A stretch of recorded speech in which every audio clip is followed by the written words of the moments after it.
শুরুতেই জানিয়ে দিব নেতানিয়াহুর বিরুদ্ধে গ্রেপ্তারি পরোয়ানা জারি করেছে আইসিসি এবং আরও জানিয়ে দিব যুদ্ধে প্রথমবারের মতো আন্তঃমহাদেশীয় ক্ষেপণাস্ত্র ব্যবহার করল রাশিয়া এবং আরও থাকছে ইসরায়েলে মার্কিন অস্ত্র বিক্রি ঠেকানোর চেষ্টা সিনেতে ব্যর্থ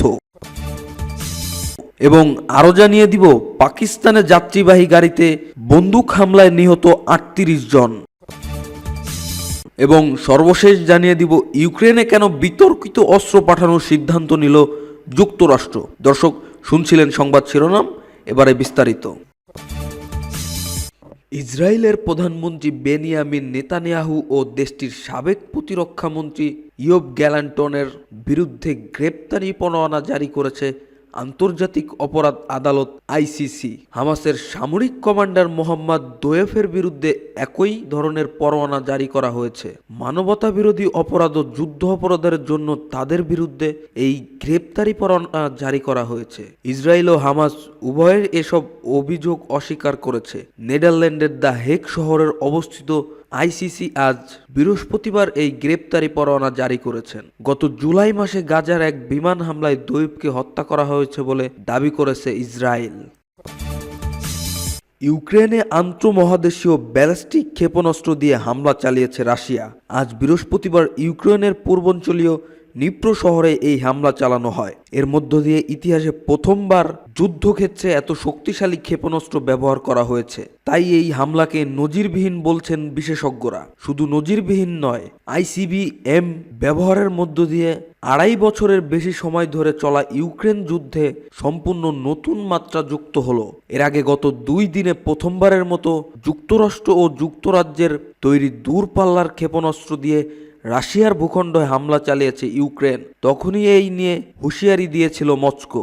এরপর আজ এই হামলা চালায় দেশটি। আইসিবিএম মূলত পারমাণবিক অস্ত্র বহনের জন্য ব্যবহার করা হয়, তবে আজ ছোড়া ক্ষেপণাস্ত্র পারমাণবিক অস্ত্র ছিল না বলেই ধারণা করা হচ্ছে।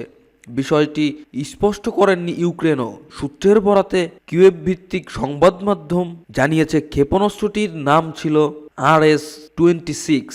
এটি ৫,৮০০ কিলোমিটার দূরের লক্ষ্যবস্তুতে আঘাত হানতে সক্ষম। ওয়াশিংটন ভিত্তিক গবেষণা center for strategic and international স্টাডিজের দেওয়া তথ্য অনুযায়ী ২০১২ সালে প্রথম এই ক্ষেপণাস্ত্র পরীক্ষামূলকভাবে উৎক্ষেপণ করে সফল হয় রাশিয়া।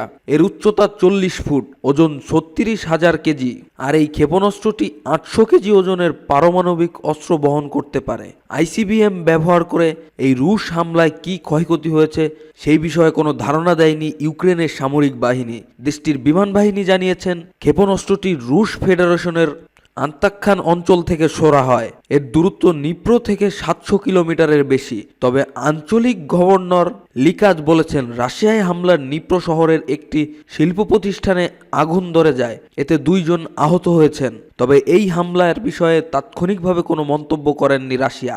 এই নিয়ে ক্রেমলিনের মুখপাত্র দিমিত্রি পেসকভের কাছে সাংবাদিকেরা জানতে চাইলে তিনি তাদের রুশ সামরিক বাহিনীর সঙ্গে যোগাযোগ করতে বলেন। এই বিষয়ে মন্তব্য করেননি দেশটির পররাষ্ট্র মন্ত্রণালয়ের মুখপাত্র মারিয়া। ইসরায়েলের কাছে যুক্তরাষ্ট্রের অস্ত্র বিক্রি আটকাতে মার্কিন সিনেটে তোলা একটি বিল পাস হতে ব্যর্থ হয়েছে। ফিলিস্তিনের গাজা উপত্যকায় ইসরায়েলের চলমান হামলার মধ্যে যুক্তরাষ্ট্রের অস্ত্র বিক্রির একটি চুক্তি আটকে দিতে মার্কিন সিনেটে এই চেষ্টা চালানো হয়েছিল। ইসরায়েলের কাছে ট্যাঙ্ক গোলা বিক্রি বন্ধে মার্কিন সিনেটে তোলা প্রস্তাবের ওপর গতকাল বুধবার ভোটাভুটি হয়। প্রস্তাবের পক্ষে মাত্র 18টি ভোট পড়ে, বিপক্ষে পড়ে 79টি ভোট।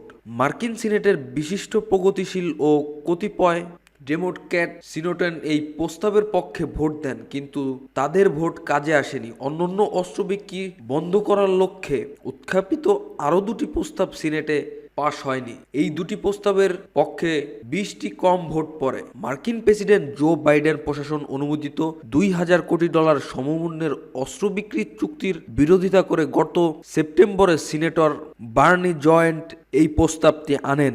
তিনি প্রগতিশীল ঘরানার স্বতন্ত্র সিনেটর। যুক্তরাষ্ট্রের সিনেটে এই প্রথম ইসরায়েলের কাছে অস্ত্র বিক্রি বন্ধের বিষয়ের ওপর এমন ভোটাভুটি হলো। প্রস্তাবটির পক্ষে সমর্থন খুব কম পড়লেও এর মধ্য দিয়ে ইসরায়েলের নিঃশর্তভাবে মার্কিন সহায়তা দেওয়ার নিয়ে সিনেটরদের মধ্যে মতবিরোধ থাকায় বিষয়টি স্পষ্ট হয়ে উঠল।